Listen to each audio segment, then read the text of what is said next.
Hello, everyone. I'm the Shining Star, Rick Star of Hardcore Wrestling Radio. Usually, this is how I sound each and every week on the show, but for some fucked up reason, my computer decided to configure my external mic, so I wound up sounding like me talking out of a tin can. So I apologize for the mess up, and hope you enjoy the show. Do you know who we are? We're Hardcore Wrestling Radio. In HWR, we may not drop a lot of pipe bombs, but we sure as hell drop a lot of F-bombs. So don't say you weren't warned. Hello everyone, welcome to another edition of Hardcore Wrestling Radio. I'm the Shining Star, Rick Star, and of course I got the whole bunch with me. First, let me introduce to you, he's the Wrestle Gamer, Double B Bujo. Billy, welcome to the show. There is not a person out there, and I mean there is not a single person out there that will ever make me play as the Ultimate Warrior on WWE 2K14. Well, you know what? He's playing that in the closet. Take my word for it. They didn't pay for that information. And as always, we'd love to welcome back Joseph Knight from the Classic Wrestling Association. Joe, welcome to HWR. Thank you, Rick. Thanks for having me on the show. Currently creating Joseph Knight and Jason Knight on WWE 2K14. And he's Lance Moss TV. He's incomparable. Lance, welcome to the show. Thanks for having me, and happy Halloween, everybody. Happy Halloween indeed. And of course, he's riding off the bus. He's James. James, welcome to Hardcore Wrestling Radio. Anyway, I will not be afraid to admit this, but I am playing the Ultimate Warrior on 2K14. Damn it. Well, Joseph Knight would like to open up the show as he has a few things he'd like to say. Joe, over to you. Thank you, and I appreciate it. Thanks for letting me air out some big issues that I've been having with fans. Apparently on my Twitter page, I've been getting messages on my Facebook page. This is regarding how people say, oh, I got negative issues with TNA. All the negative stuff I've been saying about TNA and Dixie Carter and all this. Let me, and how I'm a WWE mark, and how people say, oh, that if I know so much, why ain't I a multi-millionaire, running a big company? Well, let me get the facts. Let's put the facts straight here. I run the Classic Wrestling Association. I am the owner and promoter of the company. I have run my experience in promoting since I started running a company in 1995 to 2000. Took some time off and restarted in April of this year, and have been going on ever since. It's been an up and down road. I've worked with some of the best in professional wrestling, trained with them. Jason Knight, my partner, my comrade in arms. I've managed him, worked with him. Homicide from TNA. Charlie Haas, who was a former WWE guy. Devon Dudley, when he first started, he was A-Train. Loki, who was Senshi and Cabal. I have a great bunch of history with these guys, and I was trained back in 1991 by Hot Stuff Eddie Gilbert as a manager, and I learned a lot of promoting. So now with all that info out of the way, I want to address the situation. People say, oh, you're hating TNA and you're pro WWE. I am not a pro of anything.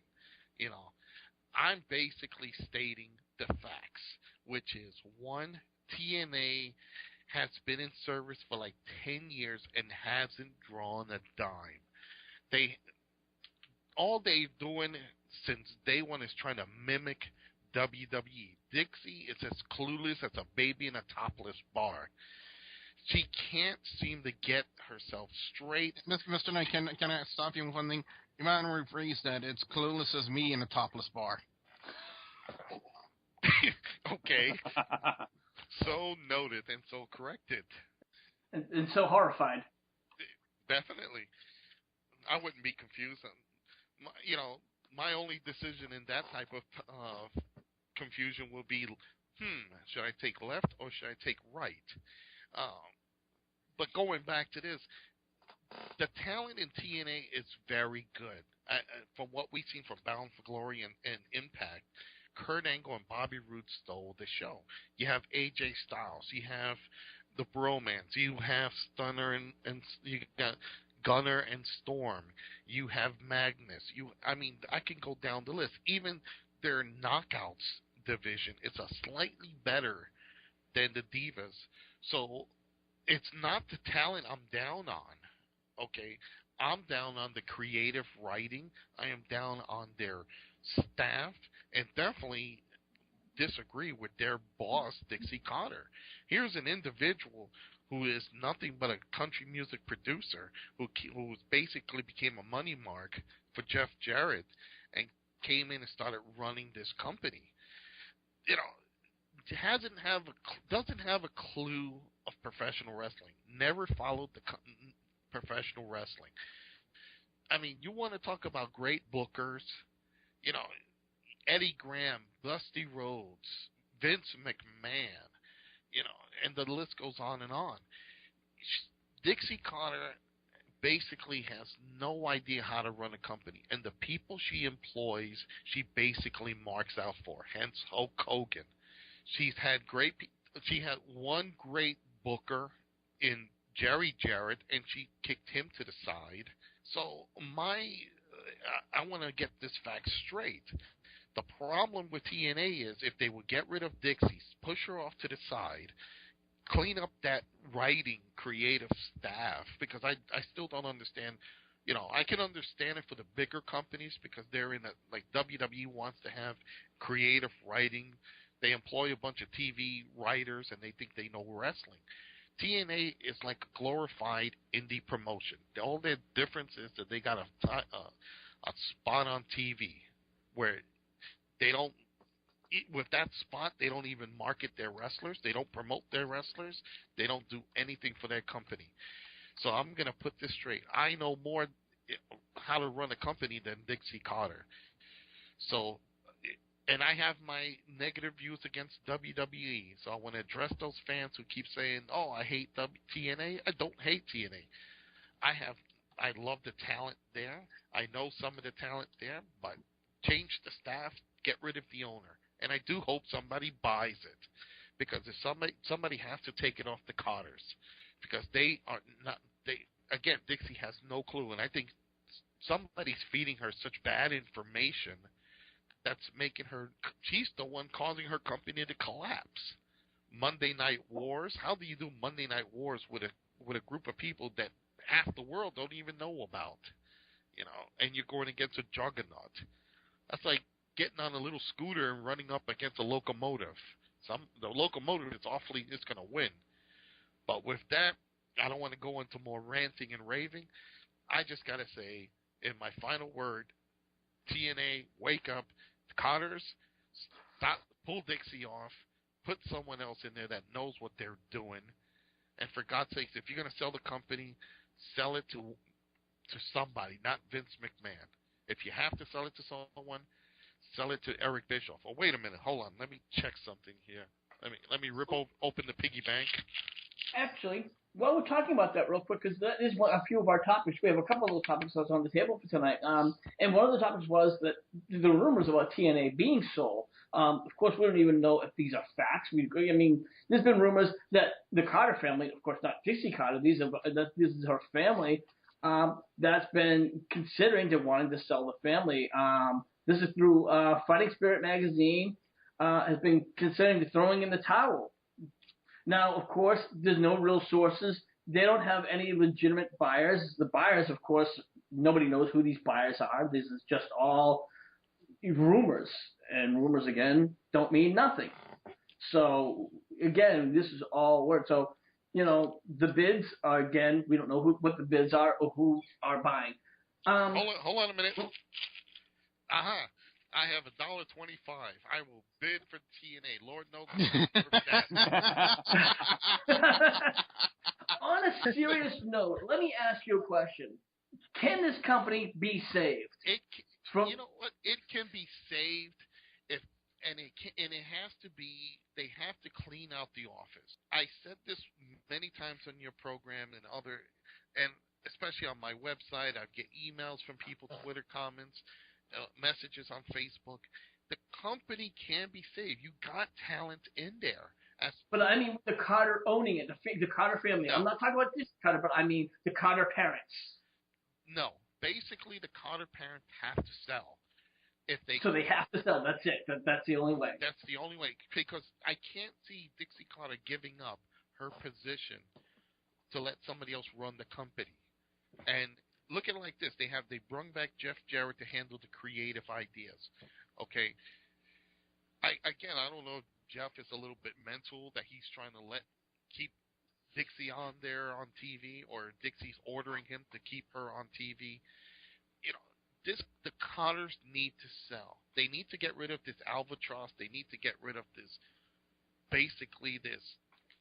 new version of WCW and just call it a loss, because they have to do this. It can't be safe under the Carters' control. It can't be, because Dixie's not going to let it happen. Okay, Billy, what are your thoughts from what Mr. Knight said? Do you have to agree with him, or do you think there is other options? Well, the main thing is we're all in agreement is the Carter family do not know what they are doing when it comes to running any type of a wrestling promotion.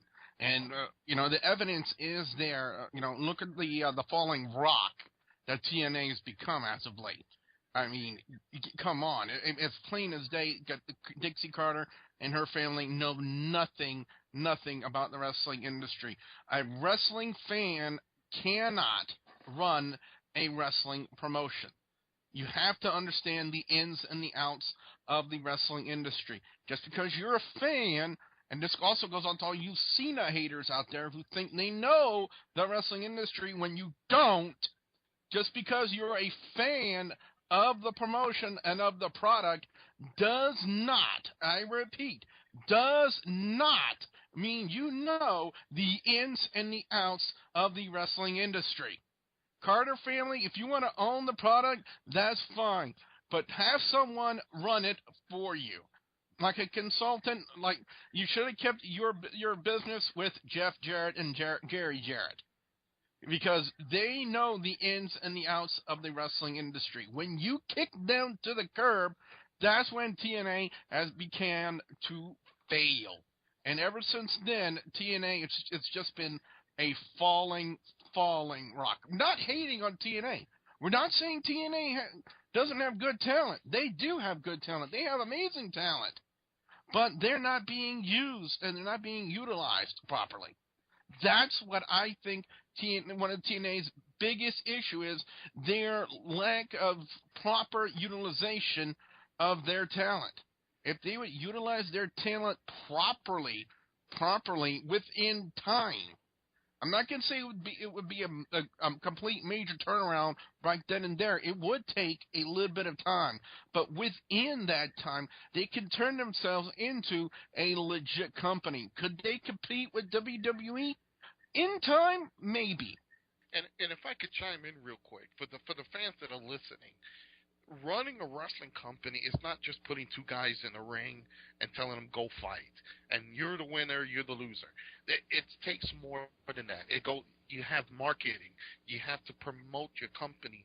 There's social media outlets. There's so many things that a person can utilize to promote their talent. And I can't see why TNA does not do that. With somebody like Bobby Roode, you can have him really go out there and promote himself on radio shows. I, that run a small independent company, I send my talent to various radio stations to do podcasts, to do TV talk shows. I try to push my talent to be on these segments, these media outlets. So when fans come to my arena to see our show, they know who that individual is. Right now, TNA it's a fraction of known. I did a survey in my area, and this is Patterson, New Jersey, and this is Northeast Territory. We took 100 fans, and we asked them the question, do you know TNA? They looked at us, and about 90% said no. They know WWE, but they don't know much TNA, if they even knew TNA at all. So that's, Rick, that's their biggest problem. Yeah. Well, I think we also talked about in other shows that one of TNA's biggest problem is, and I don't think a lot of people don't realize, is that this show is put on a higher tier show, where a lot of the other shows, like with the WWE, is on a lower tier show where you could get it on pretty much on basic cable. You can't always get that. You have to get that a little bit higher. You have to pay that a little bit extra. So that's where some people, if they don't want to feel like paying for cable, let's say if you just want absolute basic cable, you don't want the cable, or you want the little simple basic cable box, you're not going to get Spike. You're not going to get Spike, which means you're not going to get TNA, which is why they know where the WWE is.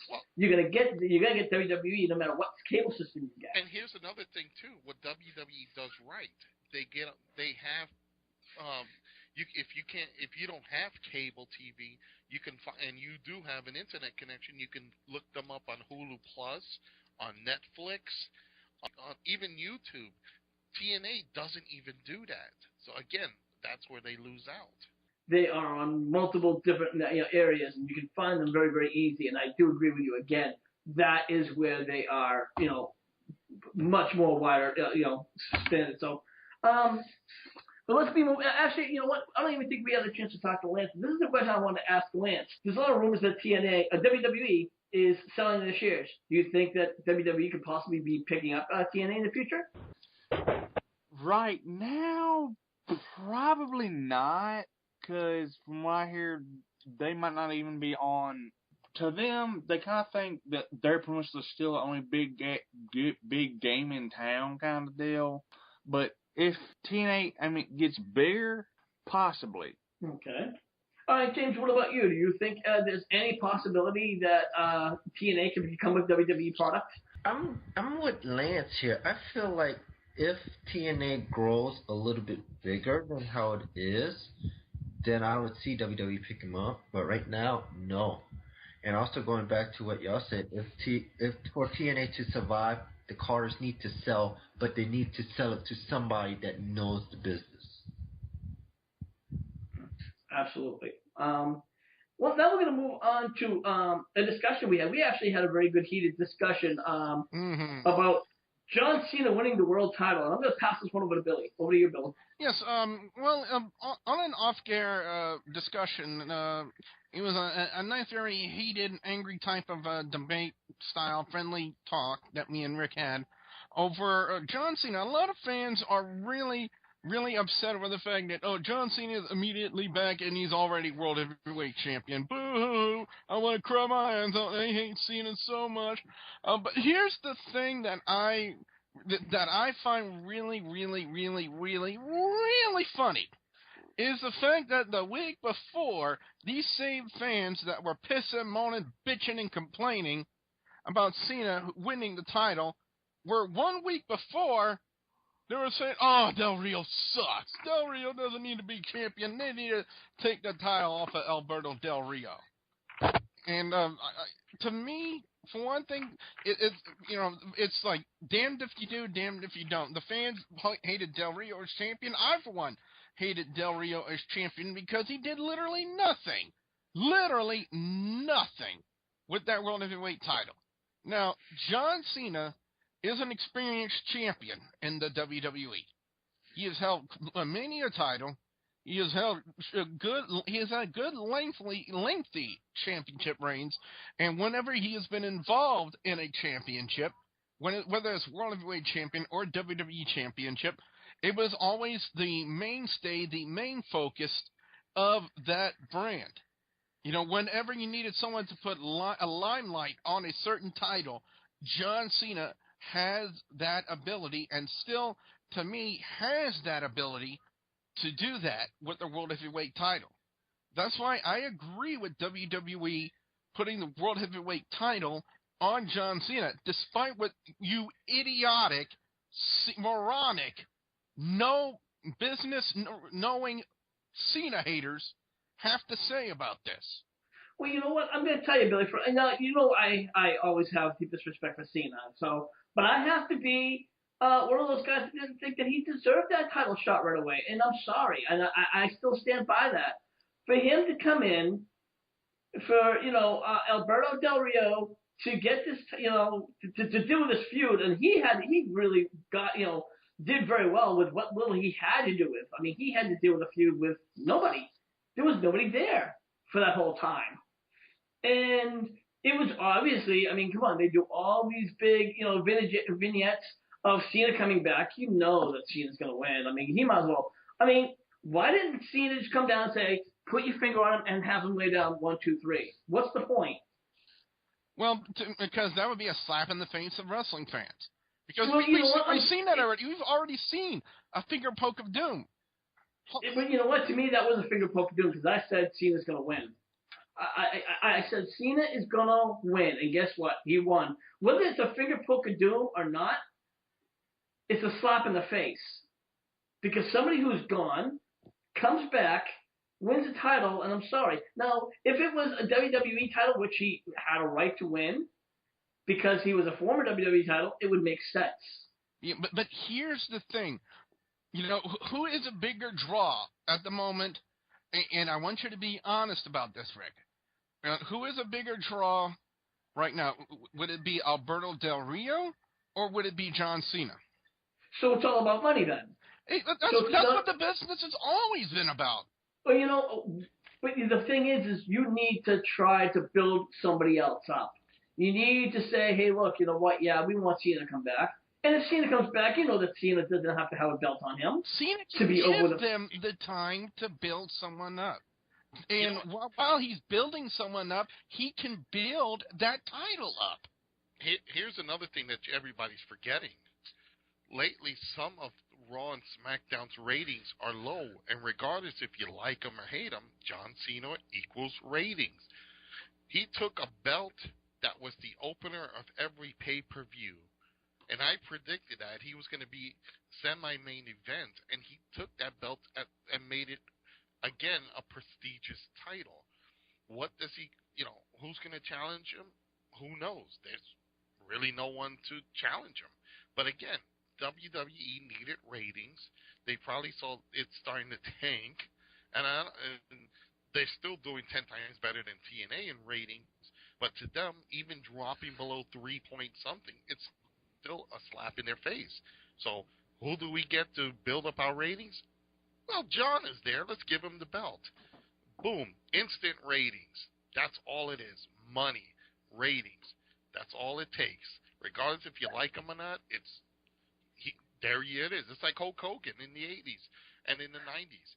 When they get I don't deny that at all. Now, real quick, I wanted to mention this. And of course, we put a question on our Facebook page. You answered it yourself, Joe, which is what you're voicing right now. I asked people, give us your thoughts about Cena winning the title. Now, Burge Newberry says, I wish they didn't bury Sandow in the process. Now, I have to disagree with that because I thought that was an excellent match. Yes, I agree as well, and we got to say this. Well, Rick, you go ahead and say it, Rick. Just let me finish. But then of course Jordan Culp, who's been on the show on Billy's show on many different times. WWE. He said, yep. He said, true. True. SmackDown needs it, and then of course Joseph, you said this, and it goes, SmackDown needed ratings now, and they have it, and that's exactly what you've been saying right now. And I have to, I understand that they did it for the ratings booster. I don't deny that's why they did it. I think that it could have said, well, you know what? Maybe now it's time to put the title on one of our younger stars, smaller stars, and boost them. Yeah, but here's the thing. If you do that, you're not going to be able to, make the title and put the title where it needs to be. It needs to be a prestigious title again in your company. And, I agree with you that, I would like to see it on a younger talent, but that title needs to be built up first. They need to build up the Friday Night SmackDown. They need to grab those ratings again. And you can't do that if you have the title on someone who's inexperienced at being champion. John Cena has the experience to not only put that title over and build it up and bring the ratings that they need for Friday Night SmackDown, but he has the ability to put people over. He did it with Damian Sandow on Monday Night Raw. It was right there. The proof is in the pudding, guys. Yeah. And I don't. People have their own take on it. They look at it as Sandow gotten buried. And let's be straightforward right now. If anyone got buried on Monday Night Raw, it wasn't Sandow. It was Miz. He definitely got buried. And I agree with you there. Now, there was another question. Well, before we do anything, I would, of course, welcome back Bay Area MVP Will. Welcome to the show, Will. And he's not here. He's not with us yet. You know, he's playing the Wheel of Dixie right now. Yeah. So anyway, but there's another question I asked that had very much to do with this. As you're talking about prestige of the title, and I asked, which do people think was more important? Did they think was the WWE title, or did they think the world title had prestige? And they said, first person said, obviously, number 2, we haven't noticed the past few pay-per-views, Hell in a Cell world title was the number 1, because people were bringing in the number 1, the world title first. But here's another thing. For this 13 comments, and out of those 13 comments, Charles Sylvester said 1. Terry F. and Max said number 1. Eddie Baker said 1, then World WWE. Jason Long said 2. Ricky, I don't know his last name, said 2. Then Herman said 2. Then Charles said 1. Then Jordan said 2. Then Jay Sweet said 1. Overall, about 60%. We've got probably about 60, maybe 65% said 2. But there's still many people who think the world title has prestige. That doesn't seem to be a title that has no lack of prestige. The WWE may see lack of prestige, and I think the only time they will hold prestige is if John Cena is holding it. Do you guys see my point? The reason why... Well, go ahead, Mr. Knight. I'm sorry, Billy. You know what? Basically, that title has been kind of the thorn in the WWE side, because no matter what, when you look at that gold belt, the big belt, it is a WCW NWA title belt. They always treat it as that secondary, like basically a belt that should not even be there, but they need it because they have too many people.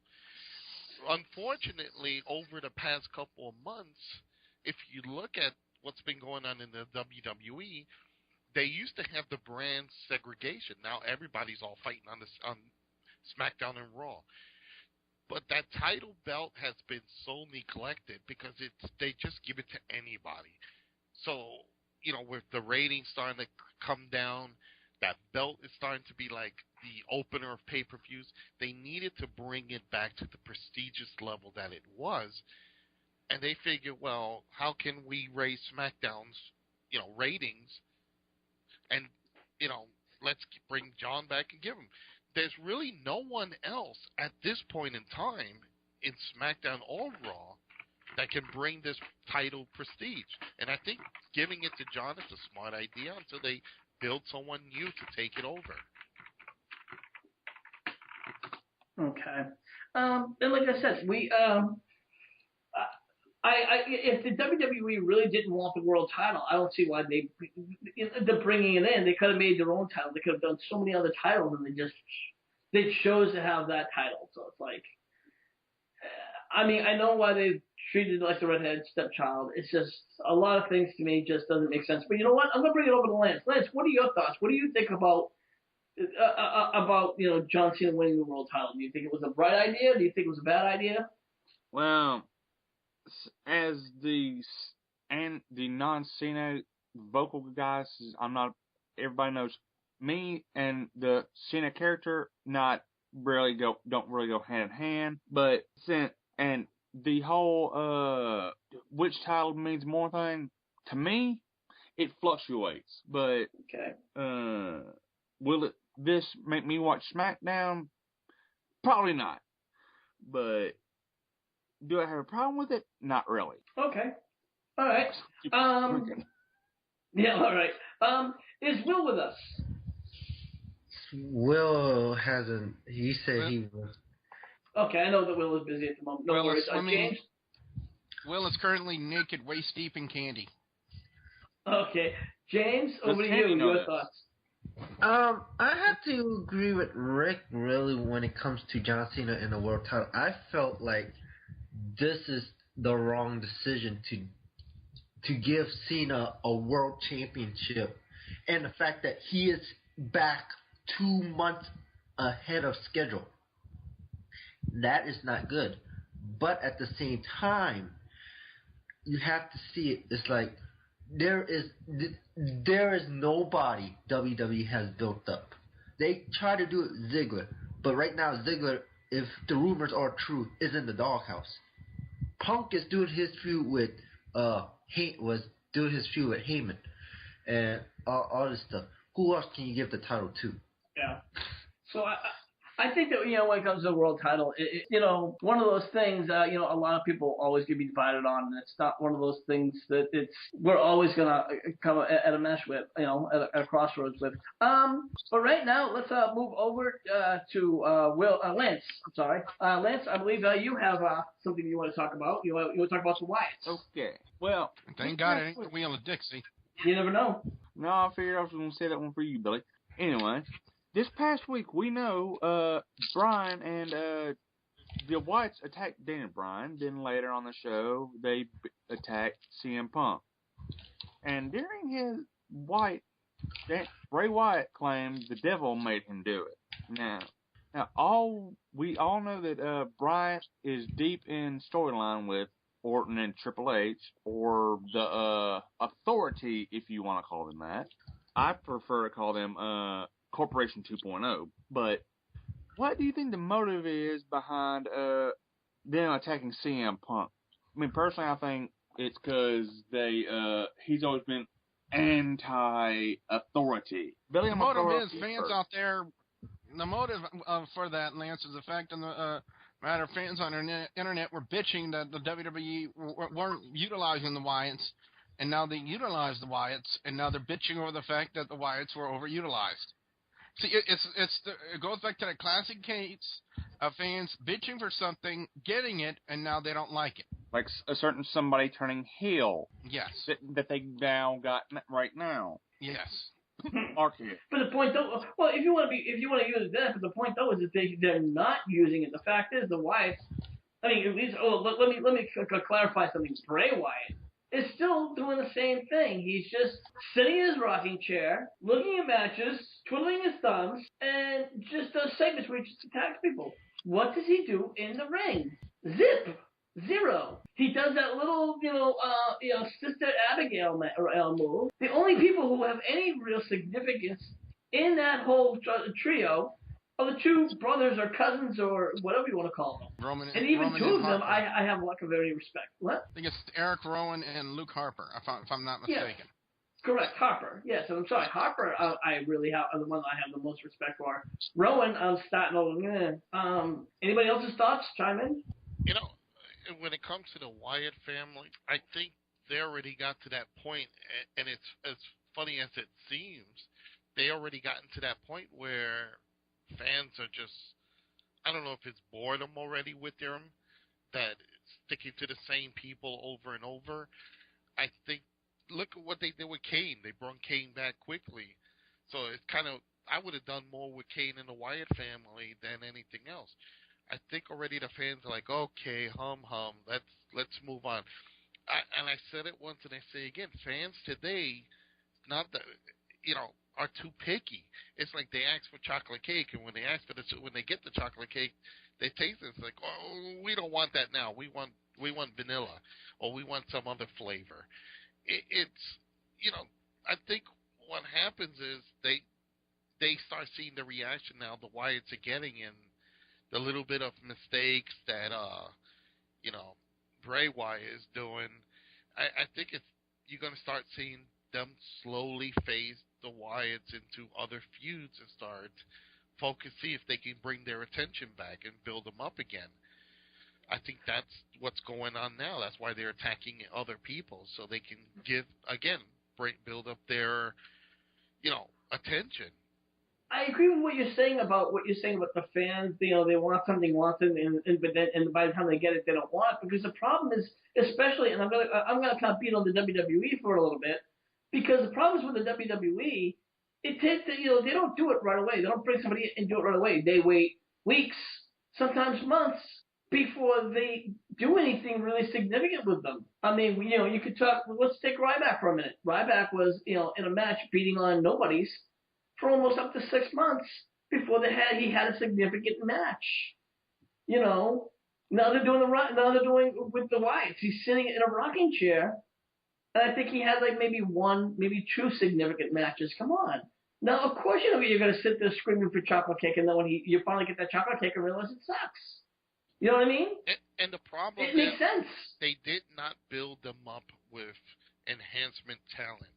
They quickly threw them in a thing with Kane, and then they started focusing on other people. The problem is they have a very good creepy gimmick. It's like one of those little up in the hills hillbilly type cults. But then it's like with the same thing with Can I clarify WWTV. something? Can I clarify something right now? Not Sure. everybody from Lafayette, Louisiana, or have beards, wear Hawaiian shirts, and want to build cults. Or make duck calls. Or wear funny You. masks. I said they're not that either. No, the duck call guys are in Shreveport. That's northern Louisiana. Lafayette is southern Louisiana, my territory. Well, Rick, you even know, and Billy definitely, you would know. Stuff on WWTV happens so quick that, what you're seeing, the product could be, a story could be over in about 3 months because everything moves so quickly. And apparently with the Wyatts, they pushed them on TV so many times that people got bored of them. Now they're attacking other people because they have to do something with them. And I said, if this doesn't work with them attacking other people, slowly they're going to get that phase out. Well, let's move on.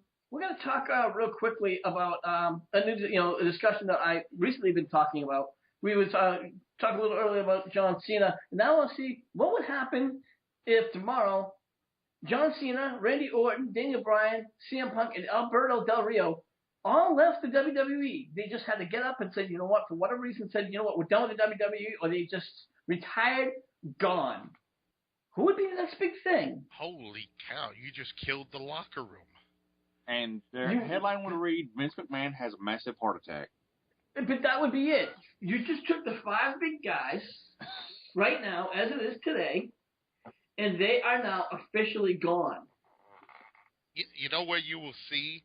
You will see Triple H winning the WWE title. Well, no, hold on. No, we can't use Triple H. We can't use Undertaker because Triple H is the boss.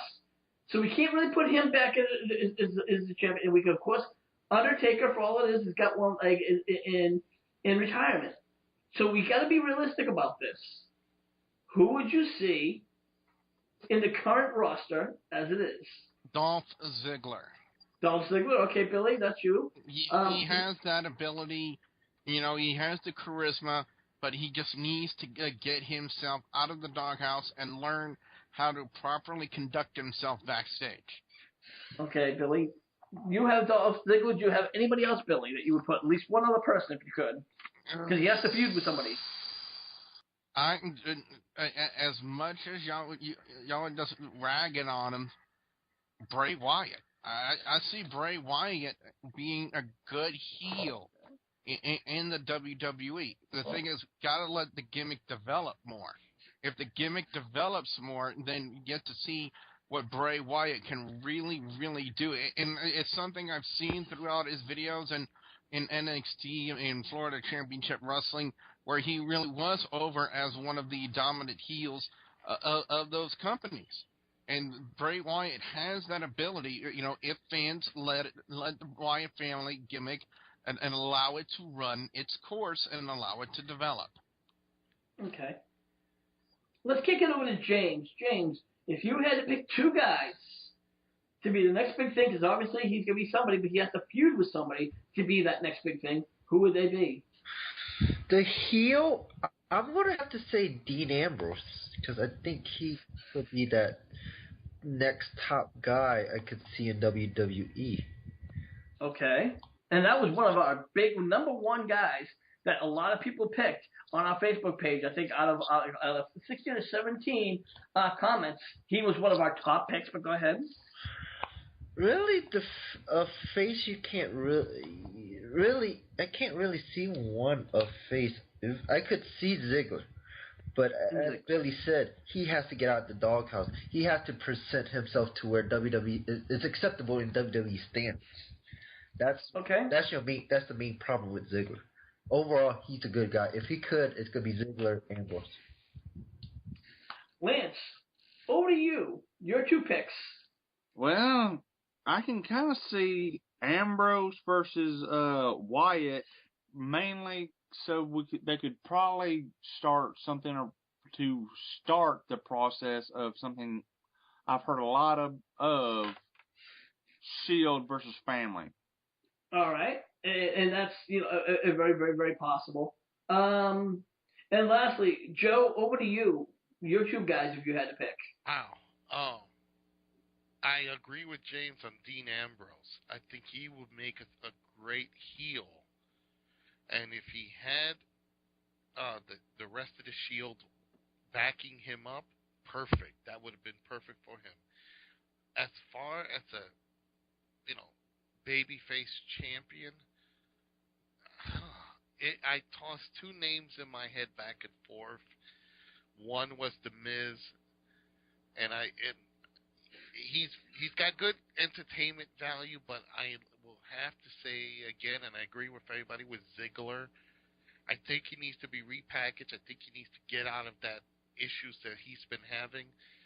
Give him a mouthpiece, somebody in there like a manager. Build up give him a good run with a title. Keep him focused, and there you go. As far as the Wyatts, they're not ready, but definitely a Dean Ambrose and Ziggler. Okay, now I'm going to give you my picks, and these are just and I'm going to be honest with you. Dean Ambrose, yes, was one of my big picks. I think Dean Ambrose really does. Obviously, if it happened tomorrow, he would need a big push, and he would need a little bit more. But yeah, he definitely has it, I think. Who else I would like to see when he comes back from an injury? I definitely think a lot of people didn't see Sheamus. He's had the WWE title, he's had the world title, and I think he can do it hands down. He's over with the fans very easily. That's just my thoughts. Ziggler, I think putting another mouthpiece on him would be a big mistake because he's already had a mouthpiece on him. It's helped him a little bit, but I think putting another mouthpiece on him would be just a big mistake. He needs something else, definitely, because I do think he could be it. Somewhere along the lines, I think he has it. Something is not there with him, and I don't know why. They don't have, WWE has lost faith in him. They say because of his attitude, something else. It's a shame. I really do like Ziggler. But, yeah, if I had to go those are 2. Before we get on to other topics, what I would love to do is I would love to hear our viewers and subscribers, their picks. Who would you guys like to pick? Make sure you put your comments in the comment section below, guys. So we'll always respond to all of our comments. But let's move on. We do have another topic, and of course, someone who's not been really great on getting pushes lately, and that's Ryback. As he's been having heat with the WWE, this guy was getting pushed to the moon. He was getting ready for pushes, several WWE title runs, and he never got them. And then all of a sudden, he's just jobbing like crazy. I guess one of the reasons is that it's because some of the ring work has regressed. Many WWE officials feel that Ryback is becoming more danger in the ring. His opponents have been roughed up in talent, most notably CM Punk. It's also been said that Ryback does not want to be at certain events, and he is quote-unquote hard to deal with. While Heyman is still working with him, apparently, reports say let me reword that. Heyman is still with the company, but he is no longer with Ryback. Heyman will not be seen again until he's possibly with Brock Lesnar sometime next year. There's a little bit of a saying that we got down here in the South, Rick, and that's called getting a little bit big for your britches. And that's exactly what's been happening with Ryback. He was just getting a little bit too big for his britches. And, he was thinking, that he was hot stuff, that, he was a major top-tier talent in WWE when he was just basically a basic upper mid card at best, and he has really never gotten any better. I mean, he was good talent when he was face, but the day after WrestleMania, when they turned him heel. I think that was a complete and utter mistake and misutilization of the Ryback gimmick. The Ryback gimmick had a chance as a face to possibly be bigger than Bill Goldberg's first run in WCW. It had the potential. It had the ability. His gimmick was over with the fans. They weren't chanting Goldberg. They were chanting the Feed Me Mores and stuff like that. And WWE just dropped the ball. They made a mistake changing Ryback from face to heel, thinking that Ryback can get himself over as a heel, and honestly, he cannot. He cannot, by himself, get over as a heel. That's why they put Paul Heyman with him to try to show some signs of improvement, to try to progress Ryback, and it just has not been there. And honestly, if WWE wants to progress Ryback, the thing they need to do the most is turn him face again. Utilize him properly as a face. Allow him to get back over with the fans in a positive facet like he was before he turned heel. He was more marketable as a face. The fans really enjoyed seeing him more as a face. And to be honest, when we see heel Ryback, right off the bat, the very first thing we hear from the crowd is what? Goldberg. It's because the fans don't care about the Ryback gimmick as much as they did when he was a face. WWE, you need to book properly. You need to put Ryback back as a face, allowing him to reconnect with the fans the way he did before he turned heel. I feel if WWE does that, then the Ryback gimmick can be possibly worked with and possibly saved and improved. If not, Ryback will be gone from the WWE, I would say, anywhere between now and the end of the year. Yeah, I have to agree with you there, Billy. Let me see. Lance, what do you think about going on with Ryback and his attitude lately? Would you think that him getting jobbed, did you foresee this coming, or were you shocked with him getting jobbing out lately? Honestly, he has not been the same since basically they kept flip-flopping his damn gimmicks. Because how many, in like a span of a month, he went through like 4 damn gimmicks.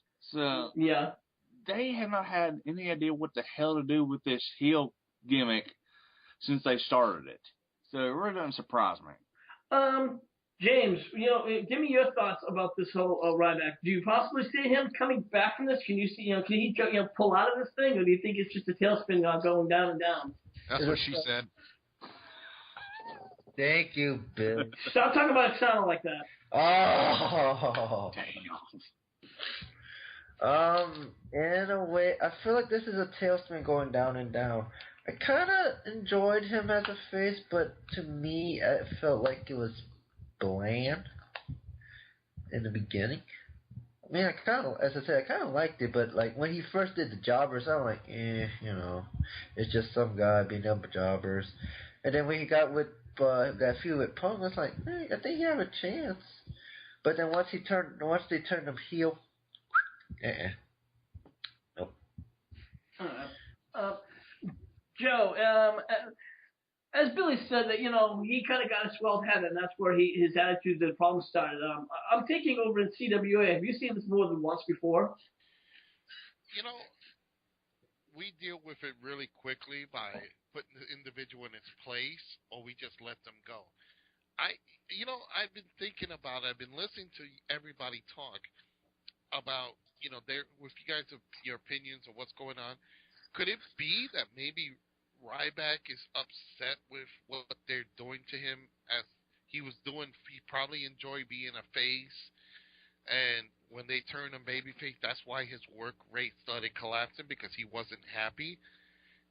let's face it, no matter what this guy did, he's always going to be compared to Goldberg and Rhino. The suit is like Rhino, the moves are like Goldberg. I think what they should have done was bring him in as package him a little differently. Don't make him into the Goldberg wannabe. Give him something different. He's a powerhouse, yes, but do something different with him. I think he's just, at this point in time, I don't think he's hard to deal with. I think he's just completely unhappy with the decisions they're making on his career. They're changing from a good guy to a bad guy. So I think that's the reason. I think if they did change him back to a babyface, his attitude will probably perk up and he'll be more happier, and you'll see a lot better work rate. But for us in CWA, if somebody comes in with a swell head thinking that they're gonna tell me what they want to do and everything, that never happens. They quickly appoint it out the door. Well, let me ask you again. You just talked about if they do this, if they change him to a baby face and stuff like that. You have wrestlers and you pretty much say, this is how I want them to be. They're gonna be either a baby face or they're gonna be heel. And if you think the fans happen to like them, or if you happen to think that it's personally for you, you think this is how you want to see them, are you gonna switch them just because how they're acting? No, actually, if the worker is acting up and he's not, happy with what the decisions, again, we sit down and we discuss it, and we just simply, either the individual works with us or we just get rid of him or her. I have another different question now, and the difference is with the WWE, they're under contract, so where you it's a little bit different as far as the money wise. But go ahead. Well, basically, with anybody being in a contract, they can always let you go, regardless if you're the WWE or an independent company or whatever. Okay. I think one of the problems with, especially with WWE and other companies, is they take an individual and they put him in there and they quickly tell him, okay, you're a face, you're a heel, and it's a hit and miss type deal. And what the problem also with the fans are, they compare people immediately. Like Ryback was Goldberg automatically with Rhino thrown in. So that's why they were probably flip-flopping back and forth. I usually just throw two individuals if we get any new people in, we put them in a match. We don't tell them they're good or bad guys. We just say, work your match, play this off. We'll see how the fans react to you. If the fans boo you out of the building, then okay, great, you're a heel then next time. If the fans love you, then you're the babyface. That's how the independent level works. Really, in the WWE, they just say you're this or you're that, and that's it. And you're stuck with that personality until they flip and change you, or the fans literally dump on you. And I think, again, that's why we're seeing with Ryback, and that's why his attitude is probably the way it is. He's probably not happy. But he's not in a position to say, I don't like this. Because Vince will look down at you and says, I don't care what you don't like. It's my way or the highway. All right. And that's, something, that's always, those are valid points. So. All right. Well, let's move on, and let's talk about another subject, which really has a lot to do with TNA. We've been kind of flip-flopping, no pun intended, which we've been talking about earlier. We're going to go back to TNA, and we're supposed to have Will talk about this, but Will's not here tonight, so I'm going to just cover this one for him. And this is Eric Bischoff is reportedly, well, not gone from TNA, but I guess he's sitting at home right now. He's sitting home on his contract with a company, and apparently it doesn't expire until next year. And they've been they're bringing back in Jeff Jarrett to do more part of creative control, and I'm trying to figure out why is TNA doing this. And this is a lot to do with what we've talked about earlier about TNA's issues and their problems. Can I chime in real quick? I don't Go ahead. know if the fans remember this, but I know Billy and you, Rick, will probably, and probably the rest of the panel will know. This sounds to me like what happened in WCW when they had the revolving door of bookers and promoters, where one person came in, one person went out. I think the situation, Eric Bischoff probably wasn't getting what he wanted, and he decided to take the ball and go home. And the only person that knows TNA will be Jeff Jarrett. And right now, I don't really see what Jarrett can offer, because right now TNA's a mess. You know, Jarrett is good just to put wrestlers to wrestle. Storylines, you know, as long as he's not involved in it, it can work. But I think what we're seeing is the revolving door issue. And I think Eric just decided he's going to wait for his contract to expire, which is in December. Yeah. My Skype Lynn. might have just expired on me. Yeah, well, okay. Well, while we're talking, welcome back, Billy. Before we get to you, I want to kick it over to Lance real quick. Lance, what do you think about Eric Bischoff sitting on home on his contract? What are your thoughts? Well, it kind of doesn't surprise me since the person he usually follows company to company has pretty much exited stage left, that being Hulk Hogan. So that really doesn't surprise me at all. Yeah, that's exactly what it sounds like. And James, why don't you throw in your 2 cents while you're at it? Same thing with Lance. Once Hogan left the company, Eric Bischoff is going to be the next one to leave. I'm sorry, but those two, Bischoff and Hogan, are basically two peas in a pot. Once one leave, the other one is gone himself. So that's what I'm. Yeah, and that's exactly what it sounds like. And now we're gonna listen to the Wrestle Gamer, Billy. Billy, your thoughts on Eric Bischoff sitting on his contract? That's basically a real fan's way of saying his ass got fired. But the point is, what does TNA have to benefit by having him sitting at home? They can't. They cannot benefit by him sitting at home. They really can't. Because, again, it goes to what we were talking about earlier about having people who are knowledgeable in the wrestling industry being there to run your product. Dixie Carter can't do it because she doesn't know squat about running the wrestling industry. Eric Bischoff does. He has the experience to do it. But TNA want him to sit home on his butt and not do anything. To me, TNA and Dixie Carter, they don't know what they're doing. And if I could put in too, Rick, you put in, you put this type of thing, you post this topic on your Facebook page, and fans were saying, oh, it's a good thing that Bischoff is gone. I think what fans got to realize is, even though Bischoff was a big part of WCW's downfall, he was just one of the reasons. It wasn't all him. I think that's just again, real quick, I think that's just the WCW hater. The fans were just hating on Bischoff like they were, hating on Russo. Just the haters coming out. Exactly. And I think, it's 13 years later. He's learned from his mistakes. One thing that we didn't touch upon, and maybe I missed it, I'm getting old, Eric Bischoff could be just sitting at home waiting for this Titanic to sink so he can go salvage it. I think that's probably his next goal. I'm going to wait for them to blow up this Hiroshima, and then I'll just come in and clean up the rubble and make it mine. I think that could be his real motivation. He saw that he's not getting anywhere in TNA with Dixie and everything. It's been reported that he's also interested in purchasing the TNA.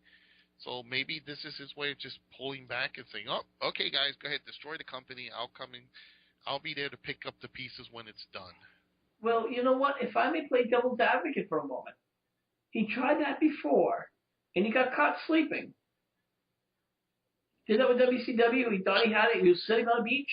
You know what? And again, that's why he's a much better businessman today. Because, again, he let his ego take over.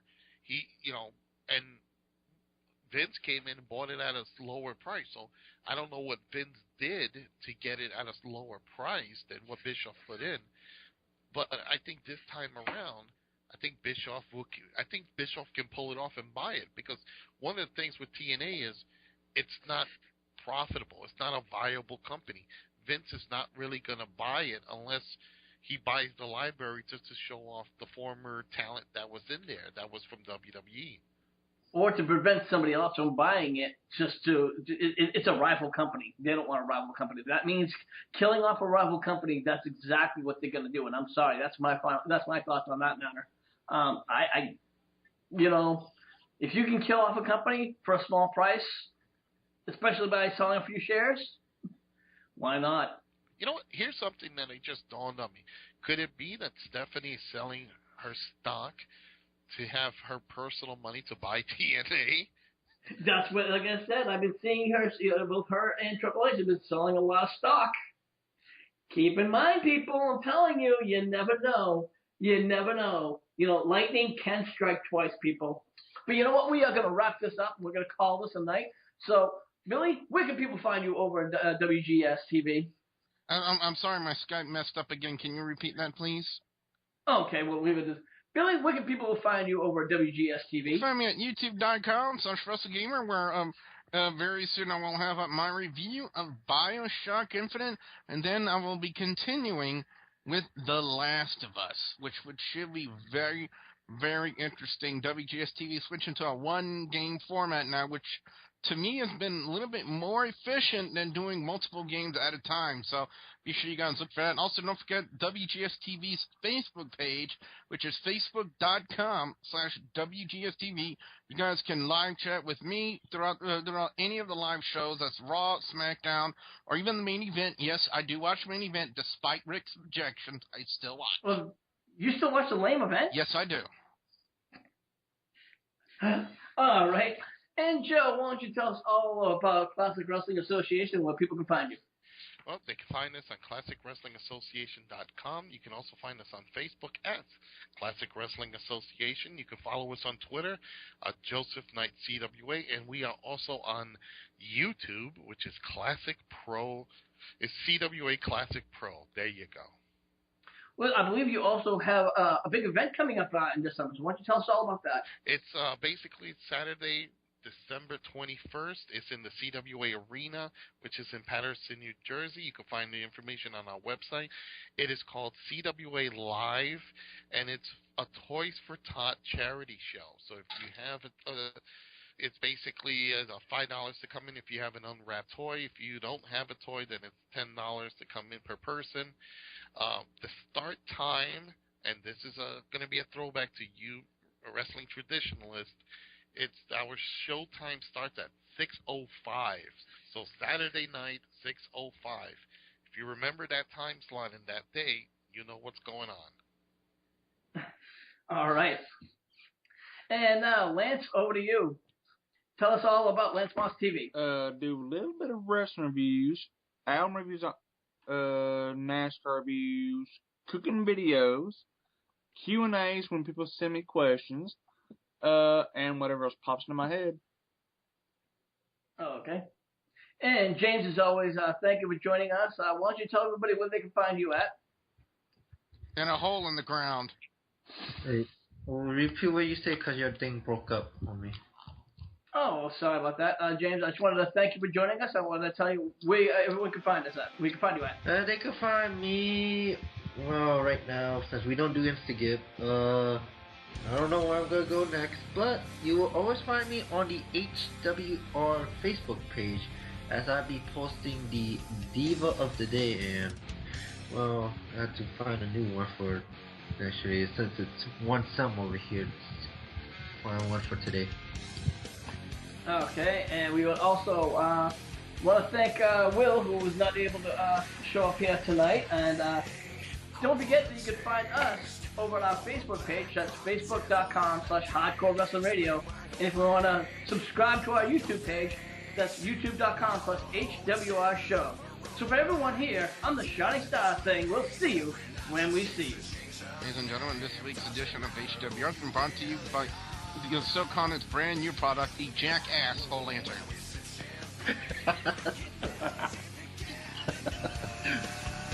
Thank you for listening to this edition of Hardcore Wrestling Radio. Be sure to follow us on our pages, facebook.com/Hardcore Wrestling Radio and Spreaker.com/HWR Media, and also on YouTube.com/HWR Show.